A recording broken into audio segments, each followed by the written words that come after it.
ప్రెగ్నెన్సీలో beauty treatments ఏవి avoid చేయాలి? లేజర్స్ తీసుకోవచ్చా? అండ్ ఎటువంటి టాబ్లెట్స్ అవాయిడ్ చేయాలి? I'm doctor Sudha from Sudha hospital Hyderabad. So మా దగ్గరకు వచ్చే ప్రెగ్నెంట్ ఉమెన్లో కొంతమందికి ఈ డౌట్స్ అరైజ్ అవుతున్నాయి. వాళ్ళ కోసమే ఈ వీడియో చేశాను. సో ఫేషియల్ ట్రీట్మెంట్స్లో రెటినాయిడ్ ఫేషియల్స్ అండ్ కొన్ని సీరమ్స్, రెటినాయిడ్ సీరమ్స్ ఇవి ఉంటున్నాయి. సో ఇవి ప్రెగ్నెన్సీలో తీసుకోకూడదు. అండ్ కొంతమందికి పింపుల్స్ ట్రీట్మెంట్లో భాగంగా ఐజోట్రిటినాయిన్ టాబ్లెట్స్ ఇవ్వడం జరుగుతూ ఉంటుంది డెర్మటాలజిస్ట్. యాక్చువల్గా వాళ్ళు ఇచ్చే ముందు కూడా చెప్తారు, ప్రెగ్నెన్సీ ప్లానింగ్లో కనుకుంటే ఇవి వాడకండి అని.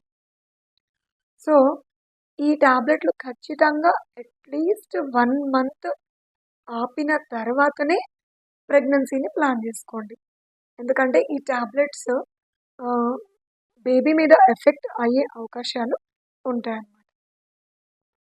ఇంకా కొంతమంది లేజర్ ట్రీట్మెంట్స్ తీసుకుంటున్నారు పర్మనెంట్ హెయిర్ రిమూవల్ కోసం.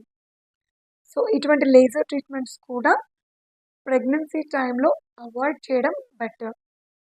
అండ్ డెలివరీ అయ్యాక అట్లీస్ట్ 1 month తర్వాతనే ఈ ట్రీట్మెంట్స్ని మళ్ళీ కంటిన్యూ చేయండి.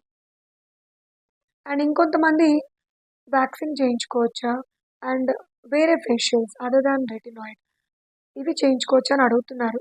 ఇవి అన్నీ సేఫేనండి.